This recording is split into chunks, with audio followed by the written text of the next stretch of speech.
Nutrição e metabolismo. Aula Fibras da Dieta. Professor Renato Nunes. Nutrição, ciência e equilíbrio. Olá! Seja bem-vindo a mais uma aula de nutrição e metabolismo. Hoje nós vamos falar sobre fibras. Isso mesmo. Vamos falar da importância das fibras.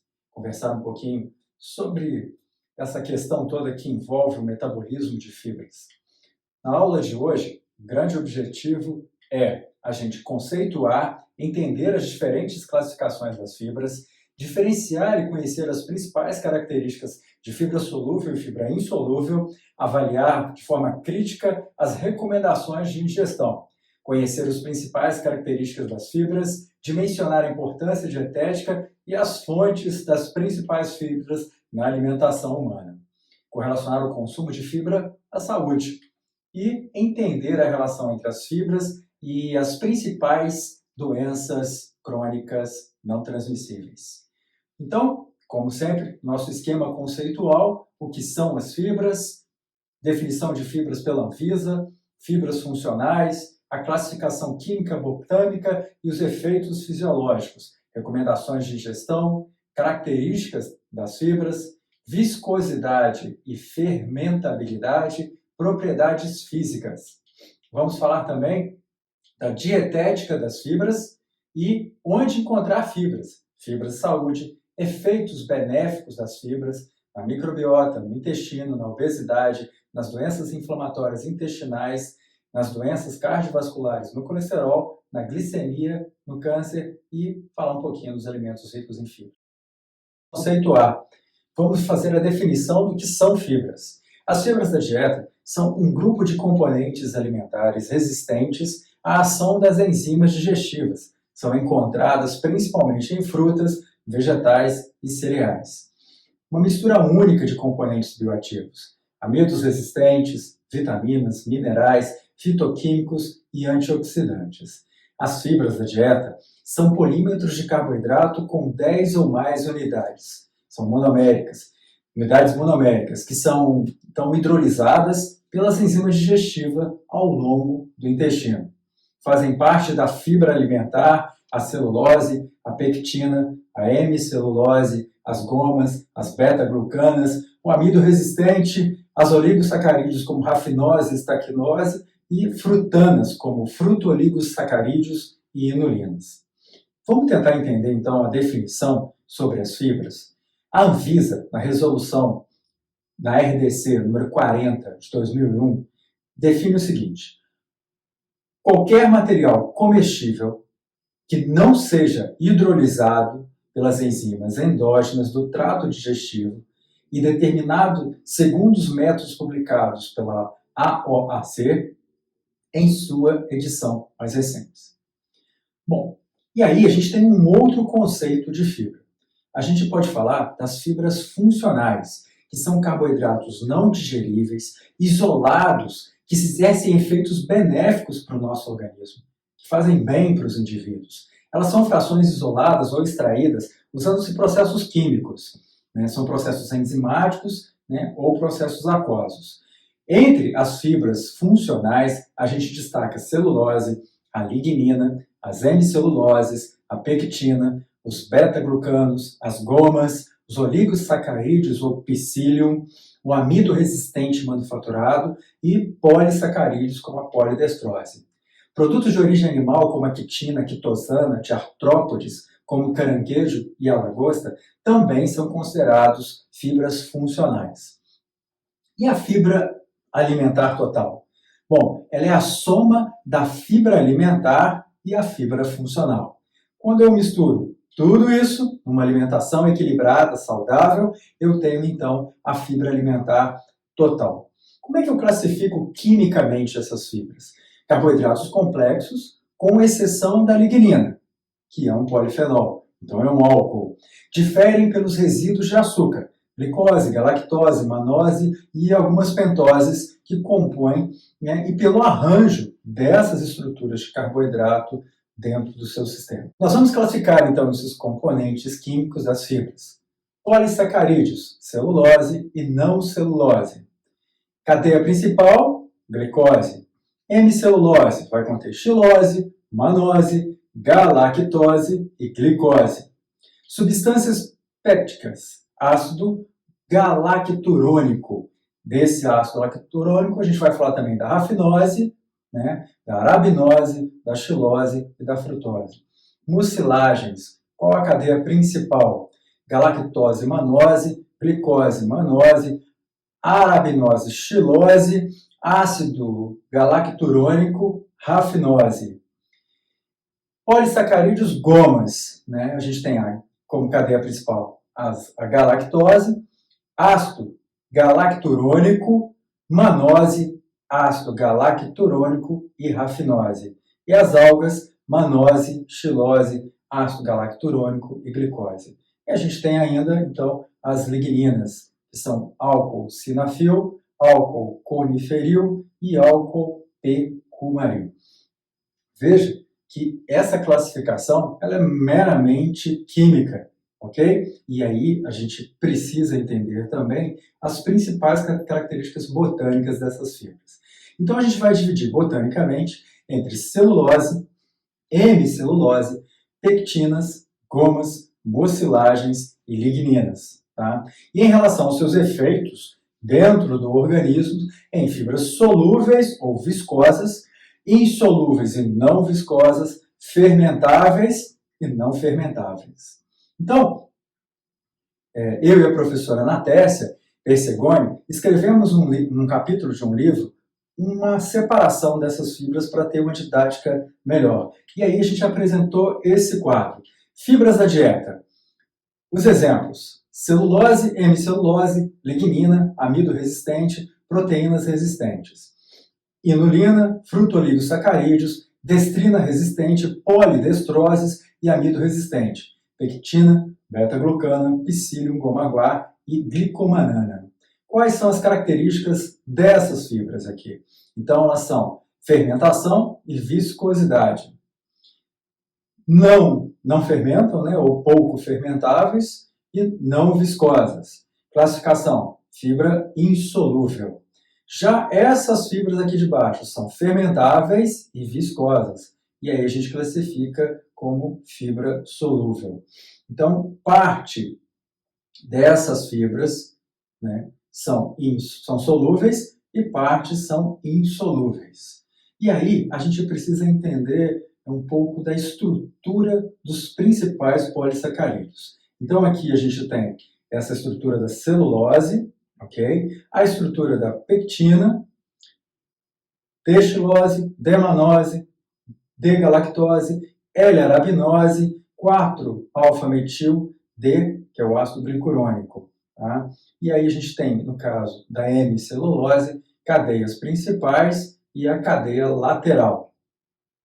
Qual é a recomendação de ingestão dessas fibras, né, para a população brasileira? No Brasil, Sociedade Brasileira de Alimentação diz que você deve consumir de 20 gramas ou de 8 a 10 gramas por 1.000 calorias. Então, a cada 1.000 calorias que você consumir, você consome 10 gramas de fibra. Já nos Estados Unidos, baseado nas ocorrências de doenças cardiovasculares, a ingestão adequada é de 14 gramas por 1.000 calorias, independente do estágio de vida e do estado fisiológico desses indivíduos. Vamos falar um pouquinho das características dessas fibras. Então, são indigeríveis no intestino humano. Na verdade, existe uma pequena porção de fibras que a gente ingere que acaba sendo digerida pelas bactérias intestinais. Então, elas são completamente ou parcialmente fermentadas. Formam nutrientes para os colonócitos, que são bactérias colônicas da nossa microbiota intestinal. Apresentam propriedades funcionais no nosso organismo, então elas participam de processos que auxiliam a nossa saúde, nosso bem-estar e nosso bom desenvolvimento nutricional. Tem propriedades tecnológicas, a indústria de alimentos acaba usando essas fibras em muitas preparações.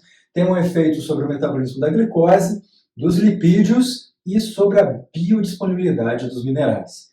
Então, esses efeitos, ora são positivos, ora são negativos. Vamos falar de uma das propriedades da fibra, que é a viscosidade. Então, a viscosidade tem funções da parte superior do trato digestório.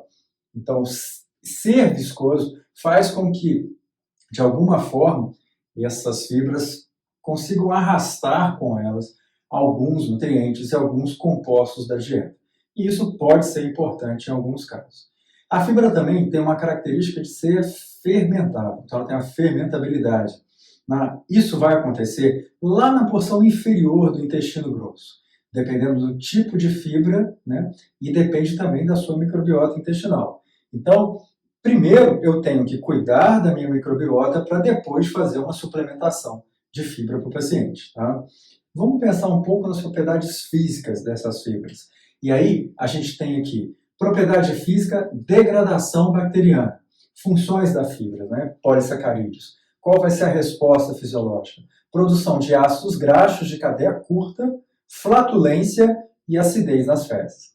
Capacidade de retenção de água, polissacarídeos com grupos polares, efeitos na absorção de nutrientes, do peso fecal, do trânsito intestinal, no estômago também, né, e no intestino delgado. Então, essas fibras que conseguem reter água aumentam o tamanho do bolo fecal e fazem com que esse bolo fecal seja mais macio, né? A absorção de material orgânico, entre elas a gente tem a lignina e a pectina, que vai fazer ligação e excreção de ácidos biliares. Nesse sentido, a gente vai ter a excreção, por exemplo, do colesterol. Tá? Isso pode ser importante e é uma característica que a gente acaba usando na dieta para melhorar condições de hipertrigliceridemia ou de colesterol alto. Troca iônica, ácidos, aumento da excreção de polissacarídeos e de minerais. E aí, nesse sentido, já não é uma propriedade tão boa da fibra. Vamos continuar, então, sobre os efeitos da fibra sobre o bolo fecal. Farelo de aveia, percentual de aumento do peso do material fecal, 15%. Tá? Pectina, de 16 a 35%. Goma-guá, 20%. Maçã, 40%. Cenoura, 59%. Repolho, 67%. Celulose, 75%. Farelo de trigo, de 80 a 127%. E farelo de trigo moído fino, 24%. Quanto mais você tritura o farelo de trigo, menos ele tem contribuição para a formação do componente fecal. Veja que isso pode ser muito importante. Mas se o indivíduo é constipado e você simplesmente dá fibra para esse indivíduo e não dá água, você vai ter um grande problema. Essa fibra pode endurecer e formar algo que a gente chama de fecaloma. Vamos falar então da dietética e das fibras, né? Onde que a gente trabalha, como que a gente trabalha esse processo e como a gente pode usar as fibras a nosso favor. Então eu vou falar da localização dos componentes das fibras, né, que são extraídas do vegetal. A fibra, na sua grande maioria, na nutrição humana, é de fonte vegetal. Ela é consumida intacta e aí a parede celular precisa primeiramente ser rompida para que o seu efeito possa ser exercido. O aspecto de acesso da parede celular, às vezes digestiva, vai depender do tamanho da partícula, do processo de cocção, do processamento dessa fibra e da mastigação, que é muito importante. Vamos pensar, então, na composição de alguns alimentos para a gente ver o que eles têm de fibra. Vamos pensar em cereais, vegetais e frutas. Olha só, cereais vão ter de 75 de polissacarídeos não celulosídicos, 17 de celulose e 6 de lignina. Vegetais, 65, 31 e 2. Olha as frutas, 62, 19 e 17. Então, o que nós vemos aqui? Em termos de composição, os cereais não têm uma grande quantidade de lignina, né? Nem uma grande quantidade de celulose. Eles vão ter ali essa proporção mais ou menos equiparada. Já os vegetais vão ter bastante celulose e pouca lignina. Mas olha as frutas, elas apresentam bem mais lignina. Né? Vamos então pensar nesse processo e estudar um pouquinho sobre esses componentes. Começando pela celulose. Celulose é polpa e casca de frutas, caule e folha de hortaliças, revestimento dos grãos, das sementes das nozes, vários farelos de grãos, como aveia, cevada, centeio.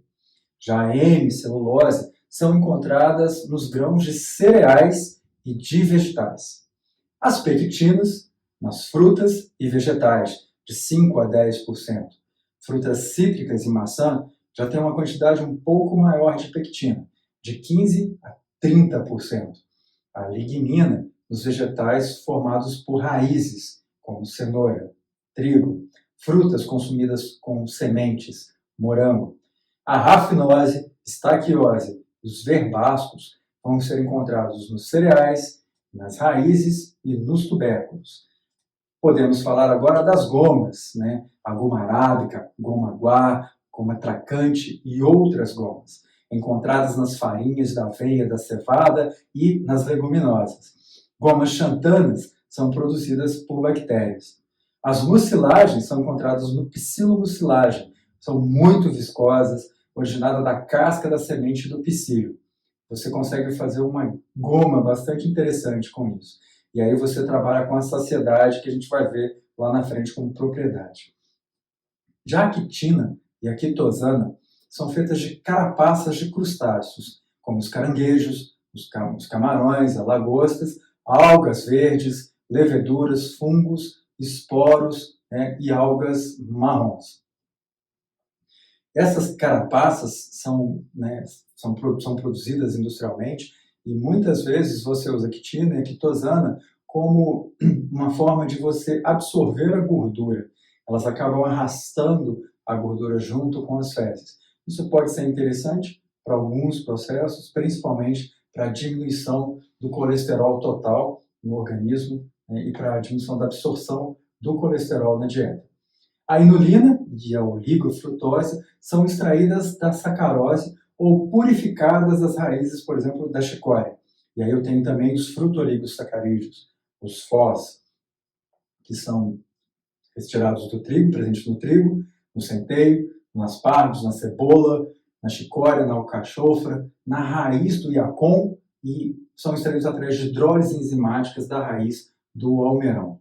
Os frutoligossacarídeos são também utilizados na indústria farmacêutica para inocular algumas substâncias, entre elas, por exemplo, quando você quer melhorar a microbiota ou você quer trabalhar a microbiota desses indivíduos, você coloca os micro-organismos, né, os lactobacilos, junto com frutoligossacarídeos. O problema é que eles são altamente fermentáveis e costumam causar distensão gástrica. As beta-glicanas são encontradas na aveia, na cevada, no fungo e algas. Polissacarídeos de algas, como alginatos, caragenanas e agar, algas marinhas vermelhas. E o amido resistente, que a gente falou lá na aula de carboidrato, lembra? Ele vai ocorrer naturalmente nos alimentos ou também podem ser produzidos, né, da modificação do amido durante o processamento desse amido. Eu vou ter, então, o amido resistente como fibra alimentar 1, que vai estar presente em grãos inteiros ou parcialmente moídos de cereais, leguminosas e sementes. O amido resistente 2, presente nas bananas e batatas crus e verdes. O amido como fibra funcional, que vai ser o amido 3, que vai ser, né, a retrogradação de batatas cozidas, pães e cereais matinais. E o amido resistente 4, que é o amido modificado quimicamente. Todo esse processo das fibras vai impactar diretamente na nossa saúde. E aí, o que a gente pode falar sobre fibra e saúde? A diminuição de fibras na dieta predispõe a uma maior incidência de um monte de doenças. Você vai ter aí o surgimento de alterações da saúde de um monte de populações. A fibra tem um alto valor na prevenção de doenças crônicas não transmissíveis. Isso está extensamente comprovado. Só para vocês terem uma ideia, eu vou colocar aqui a lista das doenças que você pode ajudar na prevenção com o consumo de fibras e que, se você não consumir fibra, você acaba ficando mais predisposto. Quer ver isso? Olha lá. Constipação, hemorroida, câncer de colo, doença de refluxo gastroesofágico, úlcera duodenal, diverticulite, modulação de obesidade e de diabetes, hipertensão arterial, composição da microbiota intestinal e integridade funcional do trato gastrointestinal. É muita coisa. E aí, como é que a gente entende a ação dessas fibras no organismo? Como é que elas agem? Qual é o efeito que elas têm no organismo? É simples. Basta a gente pensar no seguinte. A fibra tem como função, tem como característica fazer o retardo do esvaziamento gástrico lá no estômago. E aí eu vou ter, então, uma fibra solúvel que vai fazer uma absorção da água, ela vai, né, conseguir captar essa água, vai fazer um gel e uma das consequências é o aumento da saciedade. O que significa isso? Que o indivíduo, quando consome uma alimentação rica em fibra solúvel, se sente mais satisfeito, ou seja, ele não precisa comer tanto. Uma outra característica que essa fibra solúvel vai ter é a diminuição da glicose pós-prandial. Como você tem ali uma diminuição da velocidade de absorção, essa glicose, então, vai subindo mais lentamente. Isso ajuda no índice glicêmico, na carga glicêmica e no índice insulinêmico. Você vai também ter uma diminuição da absorção de lipídios, porque essas gomas acabam prendendo um pouco dos lipídios, impedindo a sua absorção.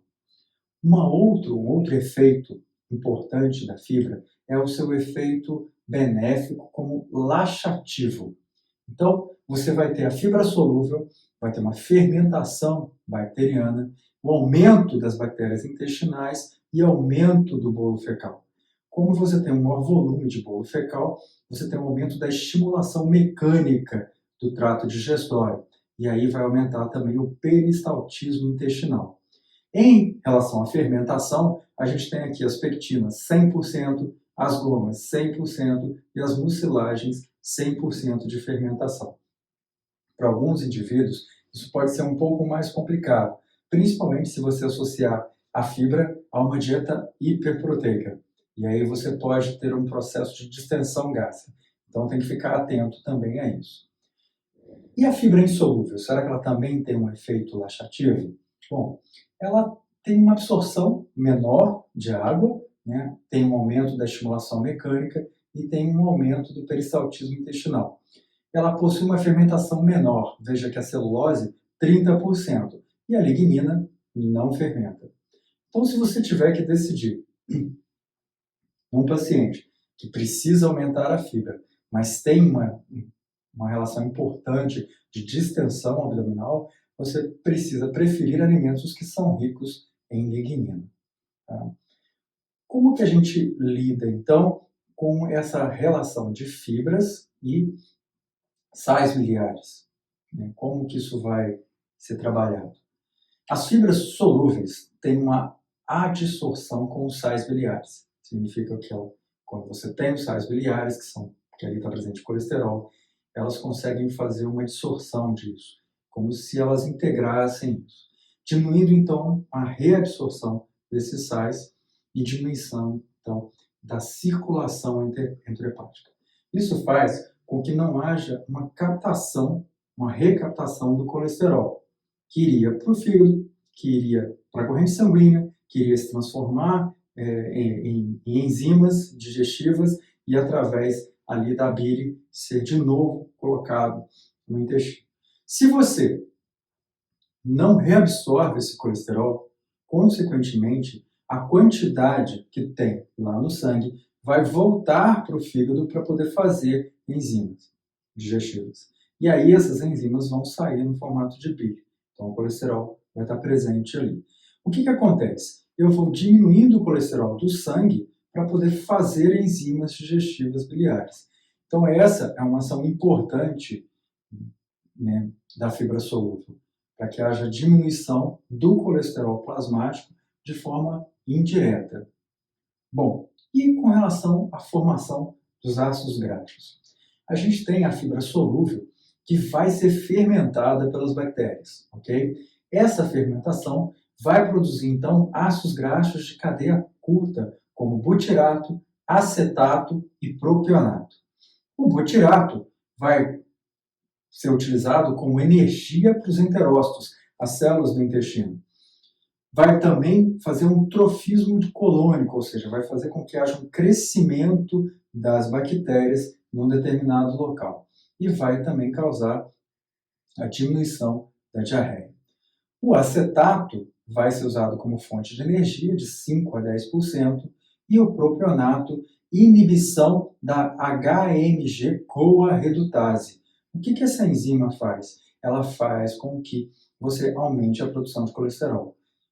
O aumento da produção de propionato faz com que você diminua a HMG-CoA redutase e, consequentemente, diminua o colesterol sanguíneo. Então, eu tenho duas formas de ação das fibras solúveis. Elas carregam o colesterol e, através do propionato produzido pela microbiota intestinal, e aí você precisa ter uma boa microbiota, elas fazem a diminuição da HMG-CoA redutase, fazendo com que haja menor produção de colesterol também pelo organismo. Legal isso, né? Veja que uma simples fibra pode melhorar em muito a condição fisiológica de um indivíduo. Vamos falar então, já que a gente está falando de microbiota, de tudo isso, vamos falar um pouquinho dessa microbiota. A alimentação ocidental ela é rica em proteínas e gordura e baixa em fibras e carboidratos fermentáveis. Isso faz com que haja uma diminuição dos firmicutes, entre eles a Eubactéria, a Roseburia e a Faecalibacterium spp. Há um aumento em contrapartida das proteobactérias, a Bilophia spp, a E. coli, que causam inflamação, a bacterióides, que também elevam a inflamação. Um aumento da concentração de ácidos graxos de cadeia curta é igual a uma diminuição de enterobactérias patógenas, entre elas Shigella sp e Escherichia spp. Uma dieta baixa em gordura e rica em fibras aumentaria, então, os firmicutes e diminuiria a actinobactérias e bacterióides. Então, isso seria benéfico para o organismo, ok? Bom, continuando a falar dessa microbiota, a utilização de prebióticos e fibra da dieta tem, hoje em dia, uma grande controvérsia. Antigamente se prescrevia bastante lactobacilos para melhorar essa condição, né, da microbiota intestinal, e hoje em dia isso já não é mais consenso. Na verdade, a gente tem que cuidar da dieta do indivíduo. Então, a utilização de prebióticos e da fibra da dieta. Isso sim vai fazer com que a sua microbiota tenha uma melhora e tenha uma produção mais eficiente de bactérias benéficas. Então, nesse sentido, eu preciso aumentar a inulina. E com o aumento da inulina, eu vou ter o aumento das Bifidobacterium e dos lactobacilos. Vou ter, em contrapartida, uma diminuição de bacterióides, como Provotella, o Clostridium histolyticum e o Clostridium litusseburense. Aumento, então, a integridade dessa microbiota, desse intestino, aumenta a função da mucosa intestinal, aumenta a imunidade, aumenta os ácidos graxos de cadeia curta e tem uma diminuição significativa de patógenos, a interação desses patógenos com o intestino. Onde que eu vou encontrar, então, alimentos que são ricos em prebióticos e fibras da dieta e que vão ajudar nesse processo? Alcachofra, que é um alimento que sabidamente causa isso, e a chicória, que é da nossa região, né? No Brasil, a gente tem o costume de comer chicória, principalmente em Minas Gerais. Bom, vamos fazer um resumo disso, porque acaba que é bastante informação e a gente precisa resumir. Então, eu vou ter o habitual, que é uma alimentação orgânica, carboidrato, fibras altamente fermentáveis, como frutas, legumes, vegetais, baixa em gordura e proteína animal.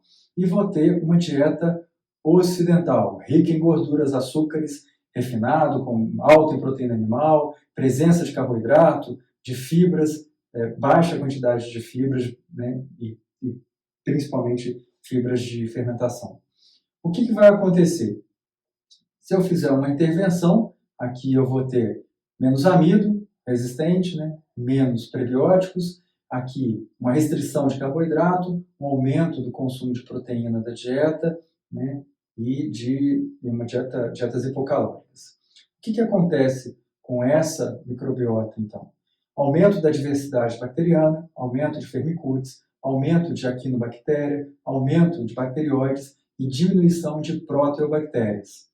Neste caso, diminuição de Firmicutes, diminuição de Actinobactéria, aumento de bacterióides e aumento de proteobactérias. Aqui, as espécies Firmicutes vão ser a Eubacterium hectalium, Rosiborium, Faecalibacterium, Hominococcus, Dialister e Vibionella. Tá? Todos vão aumentar butirato, acetato, propenato e propionato. Então, veja, a dieta ocidental ela é prejudicial à nossa microbiota intestinal. Essa microbiota mudando vai aumentar a fermentação, vai aumentar a irritação intestinal, vai aumentar todo o processo inflamatório. Né? E aí esse indivíduo tem o que a gente chama de mudança da microbiota. Essa mudança, quando ocorre em níveis grandes, a gente chama de disbiose. E essa disbiose leva ao que a gente chama de fragilidade intestinal. Você passa a ter, então, um intestino friável. Esse intestino friável tem uma piora dos processos digestivos, uma piora da inflamação e, consequentemente, predispõe o indivíduo a vários tipos de doença. Então, pensando nisso tudo, a gente tem que pensar no nosso intestino. E aí, vamos falar um pouquinho da importância dessas bactérias lá para o intestino grosso. Eu vou ter um aumento do volume fecal, um aumento da frequência de defecação, diminuição do tempo do trânsito intestinal dos alimentos, né, que vai alterar, então, a microbiota. Baixa ingestão de fibras aumenta divertículos e, consequentemente, diverticulites. Pode também estar relacionado à hemorroida, que são consequências da constipação intestinal.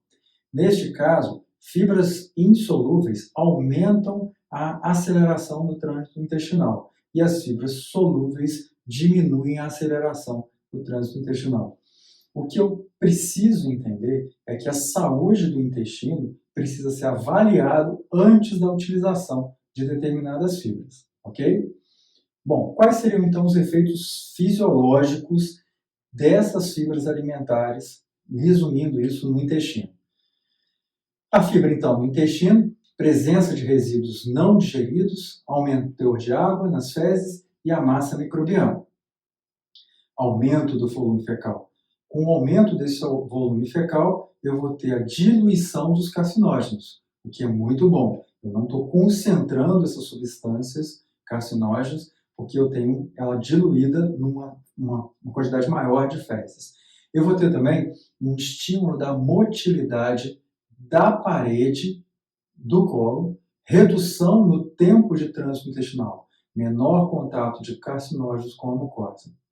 A celulose e algumas celuloses têm esse efeito. Pectinas e gomas, não. Tá? Fibras insolúveis são mais eficazes nesses efeitos sobre a função intestinal. Então eu tenho que pensar num contexto. Se eu tenho um indivíduo que tem uma alimentação tóxica, eu preciso fazer com que essa alimentação fique o menos tempo em contato com esse organismo. Eu vou usar, então, fibras insolúveis, ok? E eu vou melhorar o tempo de trânsito intestinal. Eu vou aumentar a velocidade com que essas fezes vão passar pelo meu intestino. Se eu tenho uma alimentação mais equilibrada, uma alimentação onde eu preciso realmente ter uma absorção adequada de nutrientes, eu vou, então, usar fibras solúveis, para que esse tempo intestinal fique um pouco menor. Tá? E aí, a conduta clínica, ela é do profissional. Cada profissional, dentro da condição que ele tem de trabalho, dentro da realidade desse paciente, vai decidir efetivamente o que vai fazer. Combinado? Bom, e aí a gente começa a pensar nas doenças, já que a gente falou que tudo isso vai interferir. Vamos começar com a obesidade, que é a grande preocupação da humanidade hoje em dia. Falar de fibra e não falar de obesidade é quase um crime. E aí a gente precisa falar disso. Se você quiser saber mais sobre obesidade, segue a doutora Anatécia Persegoni. Ela é especialista em obesidade, é uma profissional incrível, dá palestras no país inteiro. e ela é hoje uma das grandes pesquisadoras na nutrição sobre a obesidade, no sentido de prática, né, de estabelecer a prática disso, né? Então ela estuda e coloca na prática. Vale a pena você seguir no Instagram, seguir no Face e acompanhá-la nas redes sociais. Vamos falar então de obesidade. Dietas ricas em fibras podem auxiliar na diminuição e controle do tratamento de obesidade. E a gente sabe por quê. Ela diminui a fome, né? Aumenta a saciedade, diminui a produção de colesterol, diminui a inflamação, e tudo isso é importantíssimo para a gente melhorar a condição do obeso. A diminuição da ingestão calórica favorece mais o balanço energético negativo do que a atividade física. Por quê? Como a fibra acaba não sendo absorvida na sua totalidade, você tem uma diminuição do valor calórico da dieta quando você acrescenta a fibra. Então, a fibra chega, a cada 100 gramas de fibras, chega a ser absorvido um pouquinho, né?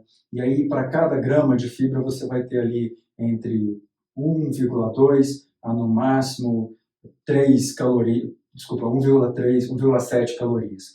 Pode parecer pouco, mas ainda é uma contribuição. Só que como você tem um aumento do volume fecal, o tempo de esvaziamento também influencia, a pessoa vai ter mais saciedade. Então, a fibras solúveis e insolúveis, uma mistura dessas duas fibras, vão estar relacionadas com o aumento da saciedade, ou seja, a pessoa come menos, diminuição da fome, ela vai ter fome mais tarde, e diminuição da ingestão calórica, exatamente porque se tem fibra, tem um volume de comida interessante, mas não tem tanta caloria assim. O estímulo da secreção salivar e do suco gástrico vão dar, então, uma saciedade por maior necessidade de mastigação. Além disso, eu tenho uma menor velocidade de esvaziamento gástrico, né, e eu vou ter uma da distensão, e um efeito sobre o GLP-1, colecistoquinina e gastrina, que também se relacionam à fome e à saciedade.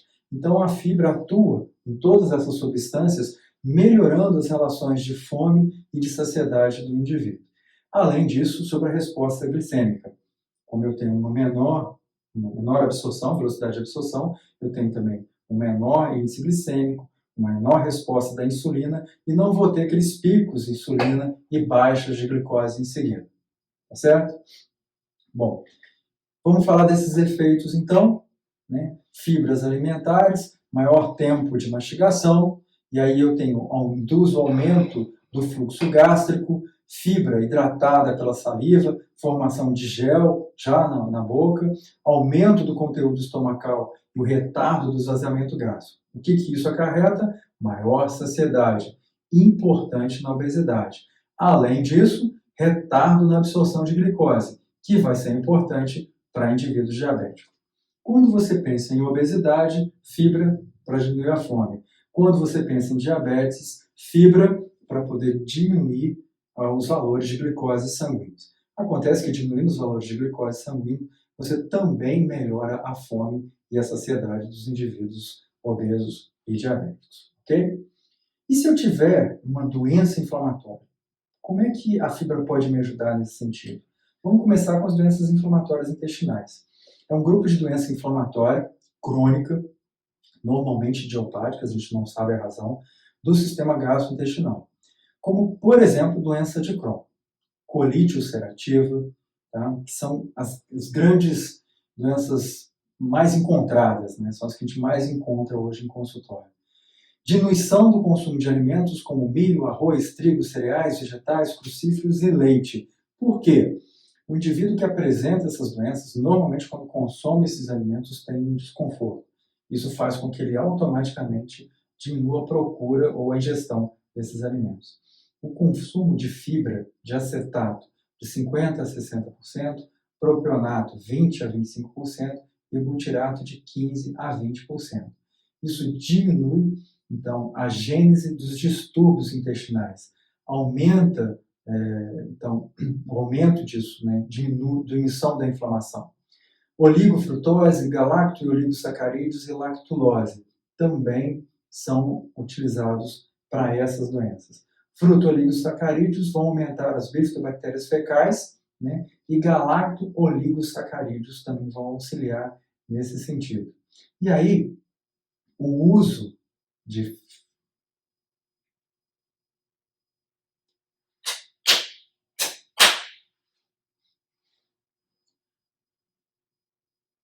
Quando a gente pensa, então, em doenças inflamatórias intestinais, as mais comuns dos grupos de doenças, né, a doença de Crohn, a colite ulcerativa, a gente pensa numa inflamação crônica. Normalmente a gente não sabe a razão dessa inflamação, né, mas ela é sempre no sistema gastrointestinal. A gente vai ter, normalmente, por esses indivíduos, a diminuição do consumo de alimentos como milho, arroz, trigo, cereais, vegetais, tubérculos e leite. Normalmente, esses indivíduos acabam não fazendo o consumo desses alimentos por ter uma relação direta entre o consumo desses alimentos e o desencadeamento de sintomas, né? E aí a gente vai ter um consumo de fibras de acetato, de propionato, de butirato, diminuição da gênese dos distúrbios intestinais, tá? Principalmente com relação ao butirato. O aumento do butirato vai ter uma diminuição da inflamação. No butirato, a gente também relaciona oligofrutose, galacto, oligosacarídeos, lactulose. Fruto-oligosacarídeos aumenta as bifidobactérias fecais, né? E galacto-oligosacarídeos. Como é que a gente pode pensar no uso da fibra para esses indivíduos?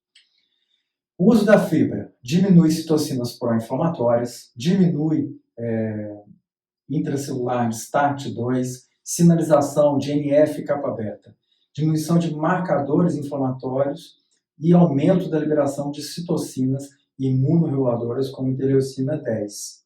Então, usar fibra para esse indivíduo melhora bastante a condição inflamatória desse indivíduo.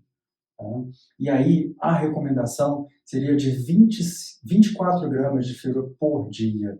Isso vai diminuir em 40% do risco cardiovascular desse indivíduo. E aí a gente recomendaria frutas, vegetais, hortícolas e crucíferos, que são os alimentos que são ricos em enxofre, né? Normalmente aqueles alimentos que quando a gente cozinha e tampa, dão cheiros ruins. Tá? Então, quando eu coloco 24 gramas de fibras, né, por dia para esses indivíduos, eu tenho diminuição de 40% do risco de doenças crônicas. Okay? A gente pode pensar também com relação a doenças cardiovasculares. O aumento das frutas e legumes, que contêm antioxidantes e são naturalmente ricos em fibras, são excelentes para a prevenção cardiovascular. Antioxidantes e a presença de vitaminas como vitamina E, vitamina C, beta-caroteno e a ubiquinona, que é conhecida como coenzima Q10.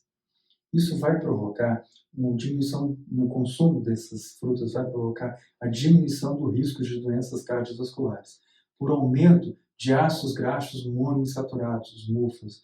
E aí eu vou ter o N3 e o N6, né, os PUFAs, aumento de vitaminas do complexo B, aumento de vitamina E e carotenoides, aumento de carboidratos de baixo índice glicêmico e o aumento das fibras. Todas essas condições melhoram os riscos das doenças cardiovasculares. E aí, vamos a ter um efeito da fibra sobre as doenças cardiovasculares. Como que as fibras atuam na melhora dessa condição? Bom, controle de peso, então eu vou ter uma menor densidade energética, aumento da saciação, diminuição de absorção de macronutrientes e alteração da secreção de hormônios intestinais e pancreáticos. Tolerância à glicose, controle da glicemia pós-prandial, fator de proteção para diabetes, melhora da resposta glicêmica, diminuição da expressão de proteína C reativa no consumo de alimentos de baixo índice glicêmico. Então, se eu consumir alimentos com alto índice glicêmico, eu aumento a proteína C reativa. Tá? Quais seriam, então, os outros efeitos diretos da fibra? Tá? Esses seriam os efeitos indiretos. E os efeitos indiretos, continuando, né? Quais seriam os outros efeitos indiretos da fibra? Sensibilidade à insulina, você vai ter uma diminuição da secreção pós-prandial de insulina, como efeito da presença de beta-glucanas, de psílios, de gomas. Marcadores inflamatórios, como proteína C reativa, expressão inversamente proporcional ao consumo de fibras. Isso provavelmente está relacionado por retardar a absorção de glicose, modulação da resposta de citocina, diminuição do estresse oxidativo e da inflamação e da proteção de citocinas anti-inflamatórias. Além disso, proteínas aterogênicas, reduções de apolipoproteína B, LDL, sem afetar a apolipoproteína A1, que é o HDL. Então, as ações conhecidas na fibra, na dieta, sobre o metabolismo dos lipídios no ser humano, no sangue. Qual a situação? Seria lipemia pós-prandial, vai ser diminuída, insulinemia diminuída, lipoproteína pós-prandial não altera, colesterol diminui, LDL de jejum diminui. Na dieta, densidade energética diminui, consumo de lipídios diminui. Nos tecidos periféricos, sensibilidade à insulina ela é aumentada. Já viu que a fibra não vai ser importante em termos cardiovasculares, mas também vai ser importante para a questão de diabetes. O que mais que ela pode fazer? No fígado e na bile, colesterol, captação de lipoproteínas vai estar aumentada, síntese de bile vai estar aumentada, porque ela vai retirar, lipogênese diminuída, secreção de lipídios aumentada, de lipídios biliares. No intestino, a parte alta do intestino, digestão e absorção de lipídios vai estar diminuída, intestino delgado, produção de ácidos graxos de cadeia curta, que são benéficos para o nosso organismo aumentada, e a excreção fecal vai ter gordura, colesterol e ácidos biliares aumentados nas fezes. Consequentemente, o que isso acarreta para o indivíduo? Redução da secreção de VLDL, aumento da remoção do VLDL do plasma, diminuição da conversão de VLDL para LDL e aumento da taxa catabólica de fração ApoB da LDL colesterol. Com relação ao colesterol, já que a gente está falando sobre ele, certas fibras alimentares diminuem a reabsorção dos ácidos biliares e, como resultado, aumentam a síntese hepática dos ácidos biliares a partir de colesterol. A fibra pode ser, portanto, usada para reduzir concentração plasmática de colesterol. Quanto que essas fibras ajudariam? Então, tem uma tabelinha que a gente mostra aqui. Olha lá, celulose, farelo de trigo, aveia, farelo de aveia, pectina, goma guar e feijão. Quantidade de fibra ingerida, gramas por dia, mudanças dos níveis de colesterol, percentual, menos 19. Então, ingerir 30 gramas de fibra por dia a partir de feijão diminuiria em 19% o seu colesterol. Isso é significativo, Porque se você pensar na diminuição ao longo de um tempo, você teria aí uma condição melhor de saúde. Tá? E com relação à glicemia, o que a gente pode falar? Já que a gente tem falado tanto dessa fibra e a glicemia. A redução da velocidade de deslizamento gástrico, produção de viscosidade, que vai retardar então a digestão, a difusão de nutrientes, a ação de enzima digestiva, e fibras solúveis como goma e a beta-glucana fazem isso. Pectina diminui a resposta glicêmica. Potenciais efeitos, então, como os modos de ação das fibras sobre as respostas glicêmicas. Substituição de carboidratos, você vai ter ali suscetível a reduzir carga de carboidrato e assim carga glicêmica. Alto consumo de carboidrato pode inibir esse efeito. E resposta insulínica tende a permanecer linear com a dose. Adição de alimentos e a dieta, de um modo geral, não tem qualquer efeito sobre a carga de carboidrato, mas pode diminuir a carga da glicemia. Isso corresponde a uma redução do índice glicêmico. Então, o tamanho da redução do índice glicêmico pode desempenhar na fonte no estado de processamento do carboidrato nos alimentos. Bom, viscosidade, a gente já falou, da importância de tornar esse bolo fecal mais viscoso, esse alimento que está sendo digerido, e a gelatinização, que pode retardar o esvaziamento gástrico e a disponibilidade de água, de enzimas e produtos de digestão. Por isso, podem diminuir a resposta da glicose no sangue também, ok? E um mix de fibra, o que ele pode fazer? O acréscimo de várias fibras do alimento de forma a granel pode retardar o esvaziamento gástrico acelerar o movimento peristáltico, diminuindo o índice glicêmico global. Tá? A fermentação vai contribuir para a diminuição da glicemia na segunda refeição. Então, você vai comer a fibra e a próxima refeição que você comer, você vai ter uma glicemia mais controlada. Isso é interessante e bastante interessante na prática clínica, quando você pensar o seguinte: bom, eu quero dar um doce para o meu paciente, mas ele é diabético, então eu não vou dar esse doce. O que você faz? Você aumenta uma ingestão anterior de fibra para poder, na próxima refeição, oferecer um pedaço de doce para esse indivíduo. Então, você vai ter ali uma melhora de todo esse processo de absorção de glicose. Ok? E a gente tem também, né, os substitutos de gordura, né, que tem a redução da exposição a gorduras que poderiam prejudicar a sensibilidade à insulina, que pode provocar, então, a diminuição da glicemia e aumenta a eliminação de glicose a partir da circulação. Deve ser tomado cuidado na manutenção, ingestão e disponibilidade de ácidos graxos poliinsaturados. Tá? Outras fibras de importância no controle de diabetes são os amidos resistentes, que a gente falou na aula de carboidrato.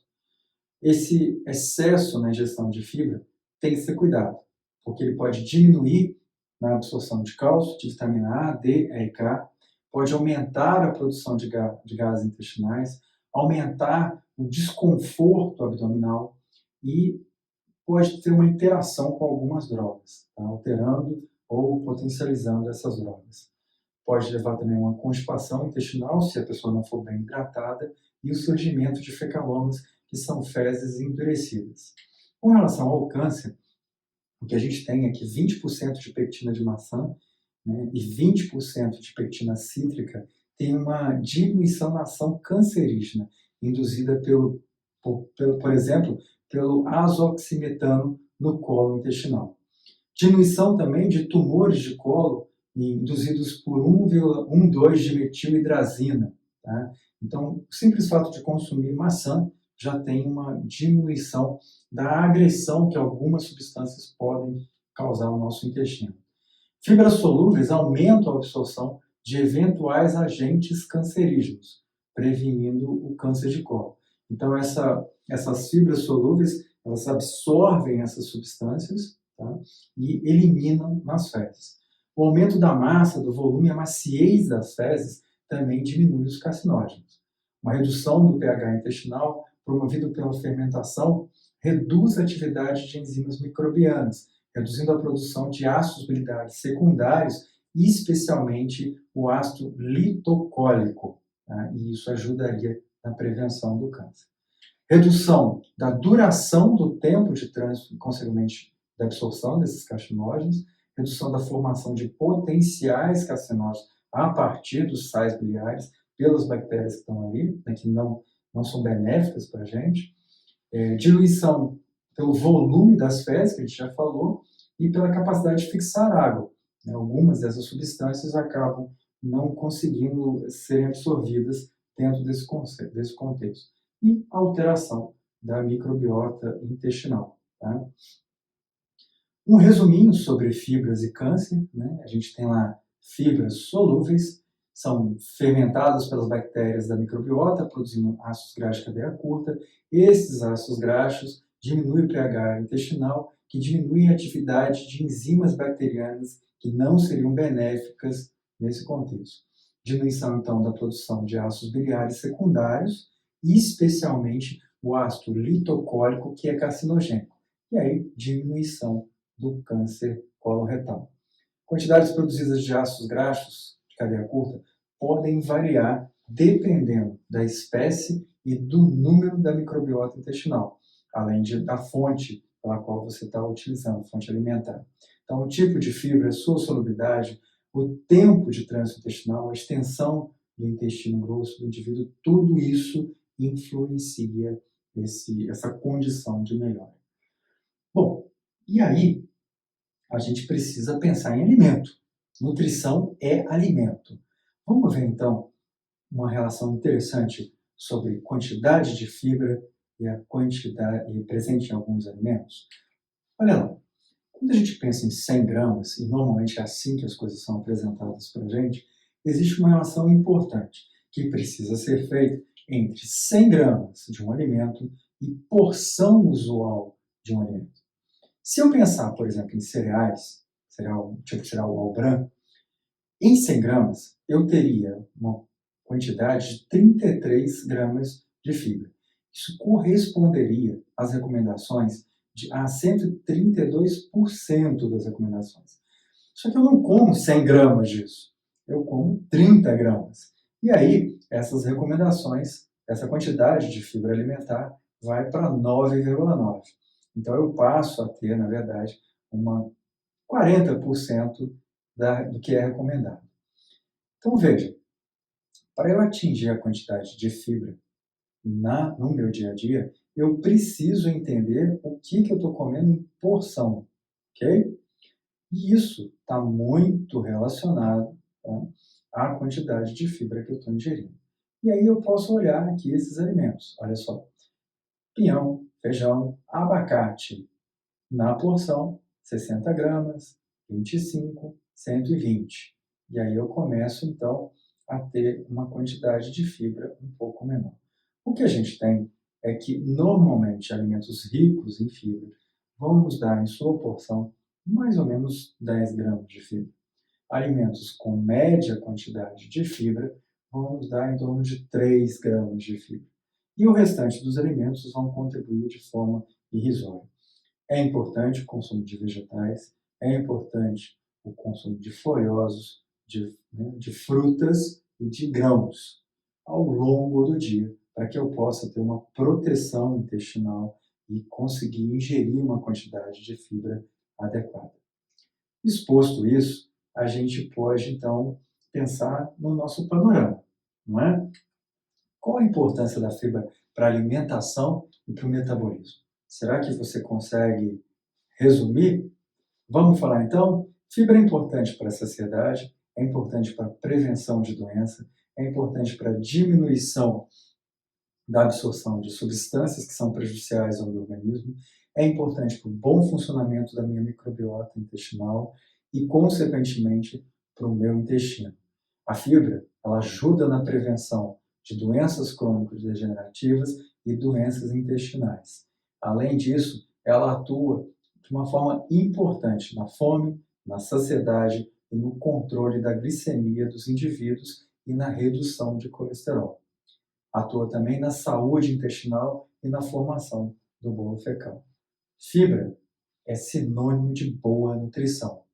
Acrescente mais fibra na sua dieta e aí você vai ser cada vez mais saudável.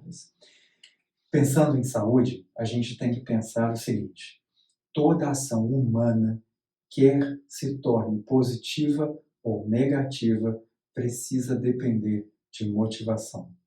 Dalai Lama, quando fala isso, quer nos dizer o seguinte: você pode ou não escolher consumir fibra. Você pode arranjar um monte de desculpas para não consumir. Você só tem uma razão para consumir: querer. E para querer você tem que estar motivado. E o que te motiva a querer algo que vai te fazer bem? É o seu amor próprio. Consuma mais fibra, seja mais saudável e continue com a gente, né? Dê um joinha nessa aula, siga o nosso canal e se você quiser saber quando é que vai ter aula nova, aperta o sininho. Todas as vezes que você marca o sininho e eu postar uma aula, você vai receber, né, uma informação de que existe coisa nova para você olhar. Eu te agradeço, meu nome é Renato, eu sou professor de nutrição e eu trabalho por uma nutrição de qualidade, para que todos os nutricionistas tenham acesso à informação de qualidade, um trabalho bem feito, para crescer cada vez mais a nutrição. Você me encontra nos meus canais, né? E a única coisa que eu te peço, divulga a nutrição, a saúde do mundo te agradece. Até a próxima. Nutrição e metabolismo. Aula Fibras da Dieta. Professor Renato Nunes. Nutrição, ciência e equilíbrio.